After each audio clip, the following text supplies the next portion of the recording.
Hi అండి. నమస్తే. Welcome to Suhasini's kitchen. నేను మీ సుహాస్ని రెడ్డి.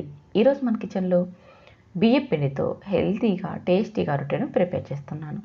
చాలా రకాలుగా రొట్టెను ప్రిపేర్ చేసుకోవచ్చు. ఒకసారి ఇలా ట్రై చేయండి.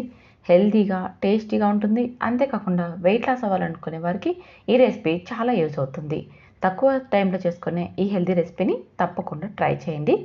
ఇందుకోసం ఒక బౌల్ తీసుకోవాలి. అందులోకి 2 కప్పుల బియ్యం పిండిని వేసుకోవాలి.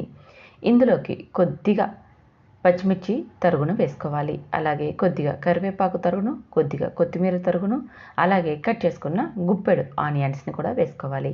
అలాగే కొద్దిగా క్యారెట్ తురుము, అలాగే కొద్దిగా ఆలు తురుము. కావాలంటే ఇందులోకి మనం క్యాబేజీని, ఆకుకూరను కూడా వేసుకోవచ్చు. అలాగే ఒక 1/2 టీ స్పూన్ కారం పొడి, 1/4 టీ స్పూన్ పసుపు, రుచికి సరిపడా ఉప్పును వేసుకోవాలి. చూడండి, ఇక్కడ మనం వేసుకునే వెజిటబుల్స్ అన్నీ కూడా బియ్యం పిండికి సమానంగా ఉండాలి.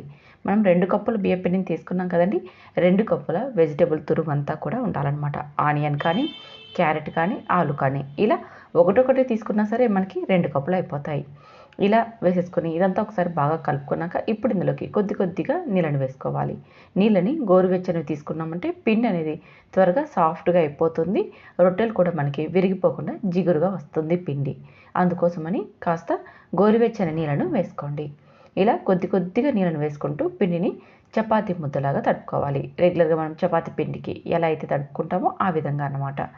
చూస్తున్నారుగా ఇలా పిండిని మొత్తం బాగా సాఫ్ట్గా చేసేసుకొని మూత పెట్టి 10 నిమిషాల పాటు పిండిని సెట్ అవ్వనివ్వాలి. 10 నిమిషాల తర్వాత మరొకసారి చేత్తో పిండిని బాగా సాఫ్ట్గా చేసుకోవాలి. ఇలా చేసుకోవడం వల్ల మనకి రొట్టెలు అనేది చేసేటప్పుడు విరిగిపోకుండా వస్తాయి. ఇలా బాగా 5 నిమిషాలు లేదా 10 నిమిషాలు సాఫ్ట్గా చేసుకున్నాక పిండి ముద్దను తీసుకోవాలి. మనకి ఎంత సైజులో రొట్టె కావాలనుకుంటున్నామో అంత సైజులో ఉండని తీసుకొని బటర్ పేపర్ పైన కానీ, లేదా పాలిథిన్ కవర్ పైన కానీ, లేదా ఓలివ్ పేపర్ అని మనకి సూపర్ మార్కెట్లో లేదా జనరల్ స్టోర్లో దొరుకుతుంది కదండి, అలాంటి పేపర్ పైన కానీ ఇలా రొట్టెను ఒత్తేసుకోవాలి. అది లేదంటే పొడిపిండిని చల్లుకొని రోటీ కర్రతో అయినా మనం రొట్టెలను ప్రిపేర్ చేసుకోవచ్చు. ఎలా చేసుకున్నా సరే రొట్టెలు అనేది విరిగిపోకుండా వస్తాయి. పిండి అనేది మనం వేడి నీళ్ళు వేసి కలుపుకోవడం వల్ల జిగురుగా వచ్చేసి రొట్టెలు విరిగిపోకుండా వస్తాయి. ఇలా రొట్టెలన్నీ ఒత్తేసుకొని స్టవ్ మీద పెనం పెట్టేసుకొని అటు ఇటు బాగా కాల్చి తీసుకోవాలి. ఆయిల్ అనేది మనకి రొట్టెకి ఎక్కువ పట్టదండి. మనం ఆల్రెడీ కొద్దిగా ఆయిల్ని అప్లై చేసేసి రొట్టెను ఒత్తుకున్నాం కాబట్టి ఎక్కువ ఆయిల్ పట్టదు. 1 స్పూన్ వేసుకున్నామంటే చాలు, అంతే. రొట్టెలన్నీ కూడా ఈజీగా ప్రిపేర్ చేసుకోవచ్చు. కావాలంటే ఆయిల్ వేసుకోవచ్చు, లేదంటే ఆయిల్ వేయకుండా అయినా సరే మనం అటు ఇటు బాగా కాల్చి తీసుకోవచ్చు. చాలా అంటే చాలా హెల్తీ బ్రేక్ఫాస్ట్ అండి. మార్నింగ్ టైంలో బ్రేక్ఫాస్ట్కైనా లేదా ఈవినింగ్ టైంలో స్నాక్స్కి అయినా సరే ఈ రెసిపీ చాలా బాగుంటుంది. తక్కువ టైంలో చేసుకోవచ్చు. మరి ఇంకెందుకు ఆలస్యం, ఒకసారి ట్రై చేసి నచ్చితే లైక్ చేయండి.